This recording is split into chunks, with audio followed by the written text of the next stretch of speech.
Welcome to Fox Soul's Black Report, your daily source of Black news, Black views, and Black opinions. Today is Friday. Happy Friday. It's May 20th, and I'm Mimi Brown.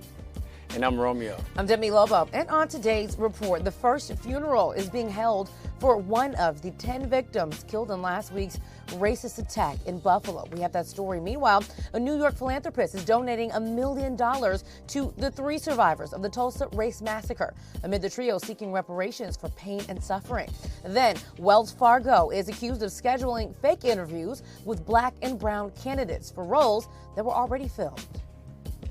Plus, we have today's hot topics with a side eye with comedian Ruben Paul, and Rihanna and A$AP Rocky welcome their baby into the world. It is Friday. We have all that and so much more. This is our voice and our truth, so let's get it.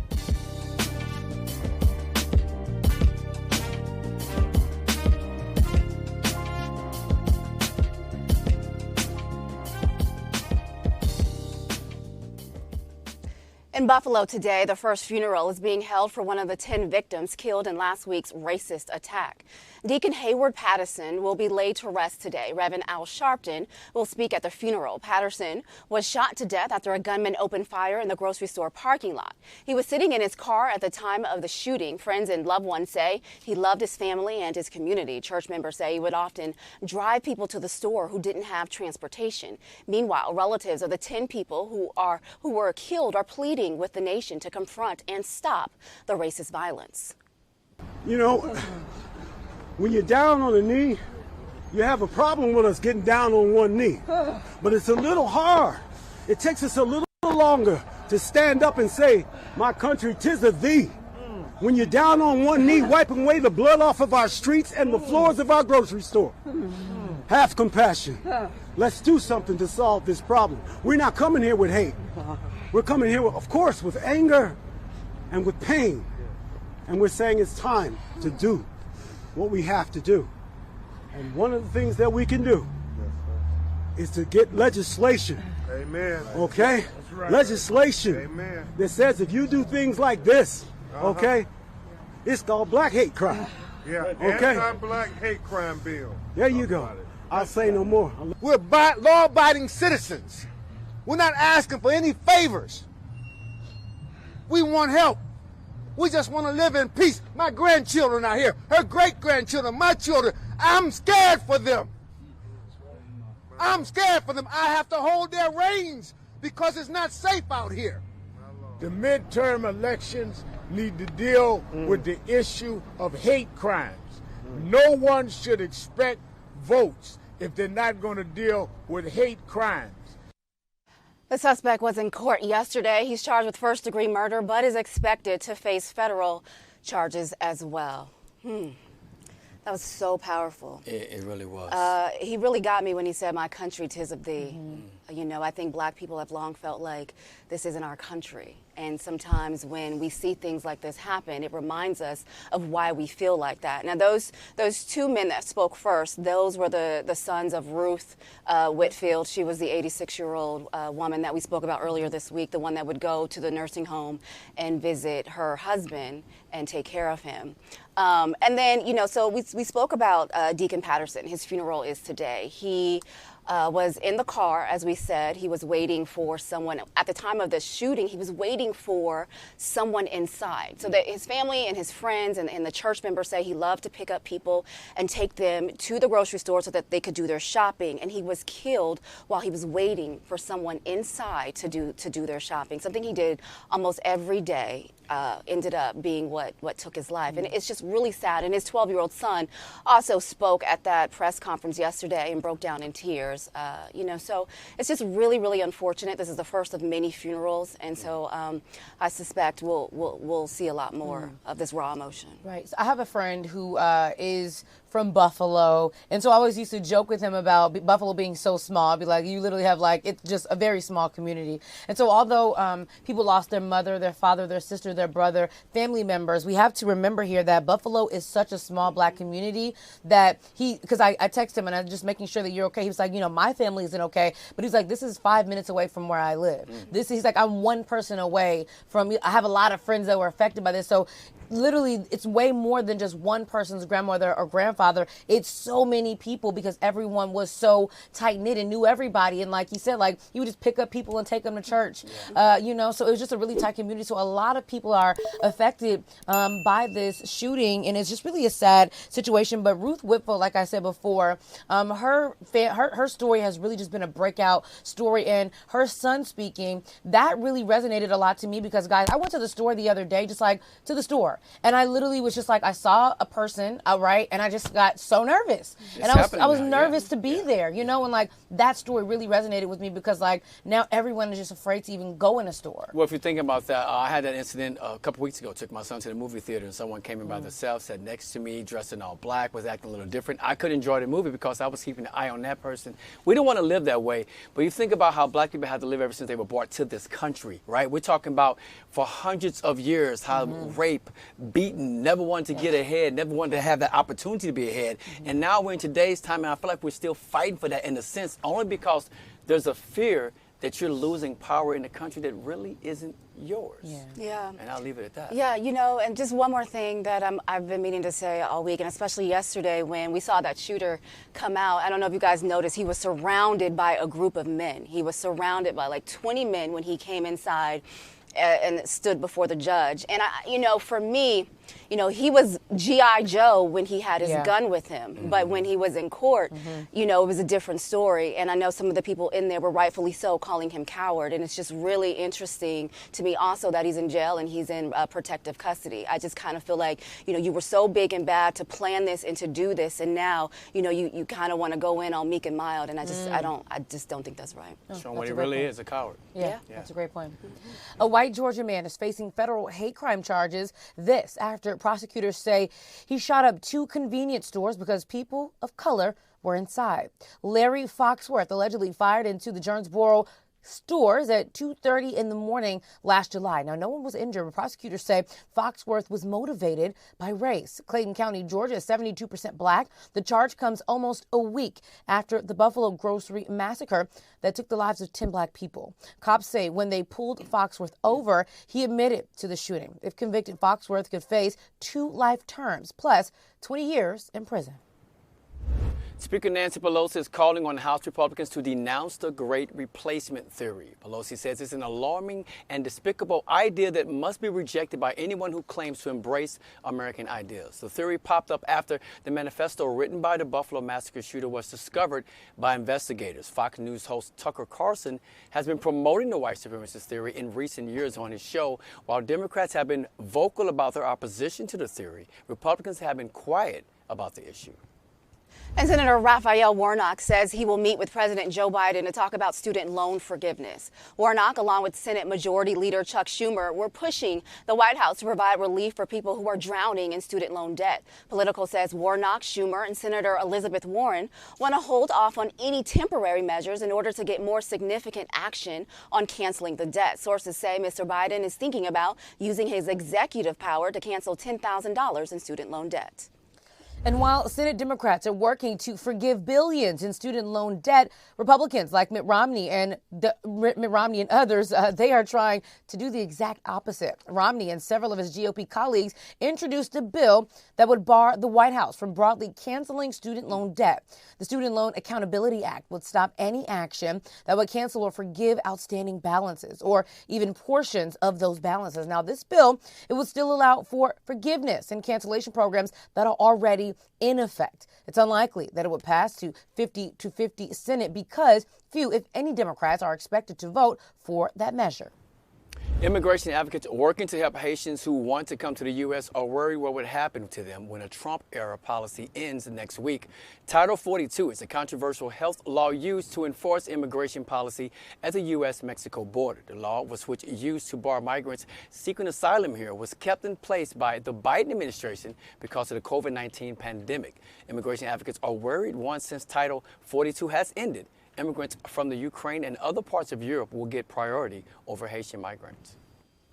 And the death of George Floyd made institutions in America run by white people take a second look at how they handle the issues of race. But 2 years later, little, if anything, has been done to increase the number of African-American agents and analysts at the CIA, the NSA, and other intelligent groups. A new report says the protests highlighted issues black people face at spy agencies that they have quietly spoken about for years.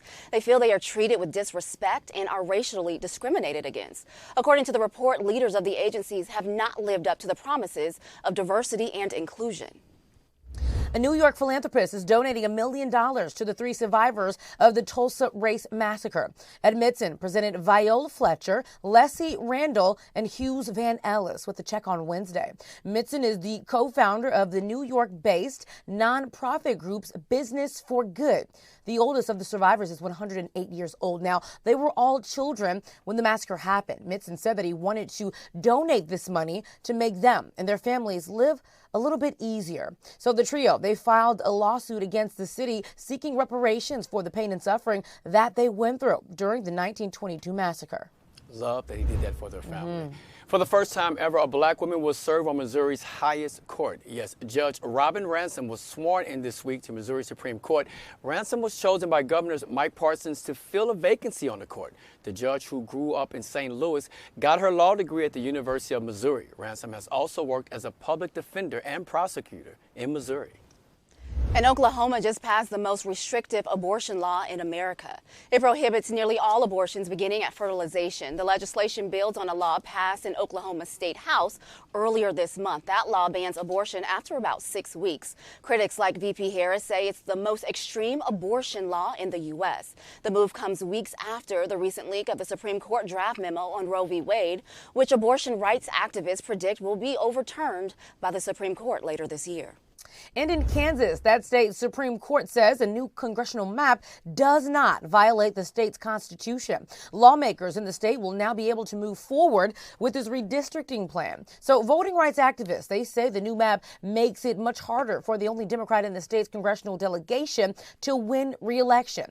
That Democrat is Sharice Davids, one of the only 2 Native American women ever elected to Congress in the United States. Now, in its ruling, Kansas Supreme Court declared the map violated the state's constitution that forbids partisan gerrymandering. Former New York Mayor Bill de Blasio says he's considering a run for U.S. Congress. If he runs, the congressional district would be a redrawn one that covers lower Manhattan and parts of Brooklyn. De Blasio made the announcement in a tweet. The 10th district seat is currently held by longtime Congressman Jerry Nadler, who says he will leave office. Nadler's Upper West Side Manhattan neighborhood was removed from the district. It was put in a neighboring district held by fellow Congresswoman Carolyn Maloney. Nadler and Maloney are friends.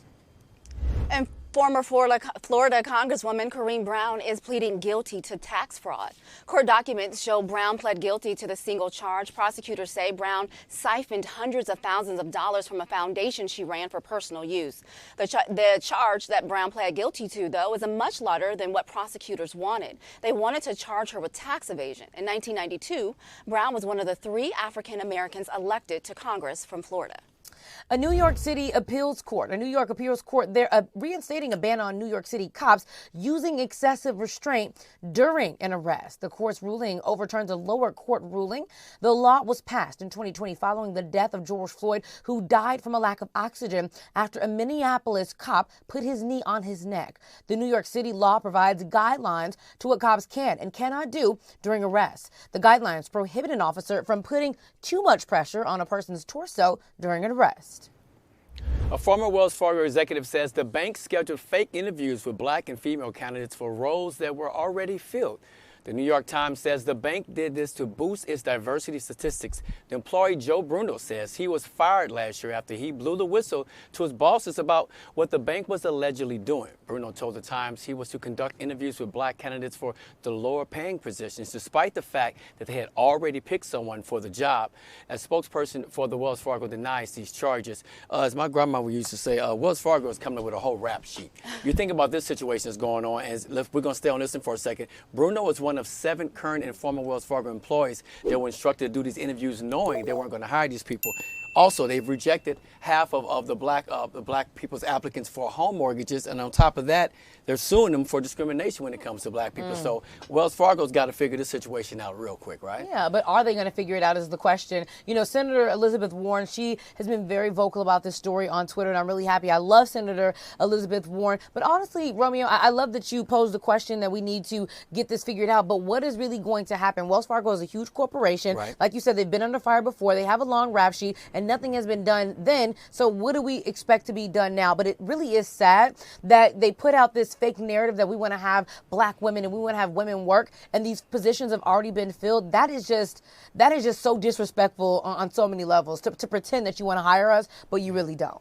Yeah, you know, when I first heard the story, it kind of reminded me of the Brian Flores case with the Rooney Rule. Yeah. Because he said that he interviewed for a position that had already been given away. And so, you know, I think where there's smoke, there's fire, right? So Wells Fargo is always saying that they're doing an internal review. But again, like you said, Demi, what can actually be done? They're a big corporation, and I think there has to be some sort of legislation that's passed in order to make them do right. Because we continue to hear, as you pointed out, Romeo, so many different things where they have discriminated against black people. One thing that comes to mind to me is what if people that bank there and say, look, let's all get together, let's pull our money out and go elsewhere. Now that one, when you hit them in the pocket, that's when it kind of makes a difference and wakes them up. But Romeo, too, it also makes you wonder how many jobs have we applied for in any field, right? That we thought we were going to actually get, but we never had a chance. Never had a shot at all. Interesting. All right. Well, the city of Chicago will pay the family of a man killed by an off-duty cop back in 2017 $1.9 million. The settlement involves former Chicago officer Lau Hauser, who was serving 10 years in prison. He was convicted of second-degree murder in the shooting of Jose Neves. Prosecutors say Hauser pulled his gun on Neves during an argument a few weeks prior to the fatal shooting. Investigators say after the shooting, he lied to police, saying Neves had attacked him. A black military veteran is suing a Georgia sheriff he says wrongfully arrested him. This is video of the arrest. Darius Rice says Clinch County Sheriff Stephen Tinsley took him into custody back in April after the man's wife accused him of groping her in a gas station store. Now, the woman is a deputy, and Rice says he accidentally bumped into the woman in the store. Investigators say they looked at the store video and say they did not see Rice grope the woman. They say the video shows Rice bumping into the deputy. This is very much so a sticky situation. Really happy for two things. Happy for video footage so that we can know exactly what happened of the cameras, but also for phone footage too, because there are a lot of times, and I'm really feeling like the video footage kicked off a lot during George Floyd's murder, because that's when people started to feel like, hey, I need to record what is going on with the police, because we're terrified of the police. We're terrified if we're going to be recording and they tell us to stop or arrest us. But I'm really happy that people are starting to record and let it be known what's happening in situations like this. Really good, Demi, that they are recording. And what I found interesting is that the sheriff, the woman, she knocked the phone out of the hand of the girlfriend who was doing the recording. So if everything is on the up and up, why are you so worried about her recording the incident? Yes. This whole story, though, is kind of weird. He says that he was pumping gas and he accidentally bumped into the woman, and she says that he groped her. And so I said the same thing. Thank God for the store footage, because they went back in and they looked at it, and it was like he was making gestures like, oh, I'm sorry, my bad, and all of a sudden that turned into he was filling me up. I don't get it. There's a huge difference between bumping into someone and groping someone. I think it's very, very obvious. And once again, but this could have a lasting effect. This could affect him moving forward in his career and things of that nature. We don't know that because this video has gone viral, and yes, it's going to prove his innocence, but what kind of lasting effect is it going to have? I mean, this reminds me of Karen, of the latest Karen, the park Karen. I forgot her, what Central Park Karen, where she, blamed a black man for something that really never happened. And in a time and time again, we see white women doing this. Honestly, we see white women doing this, crying wolf, when really nothing ever happened at all. True. So just again, happy for the video. Yeah, and just to point out to Romeo's point, he is I guess he's a contractor, and he can't go to work because he's under investigation for sexual allegations. Yeah. So it's already affecting his pocket.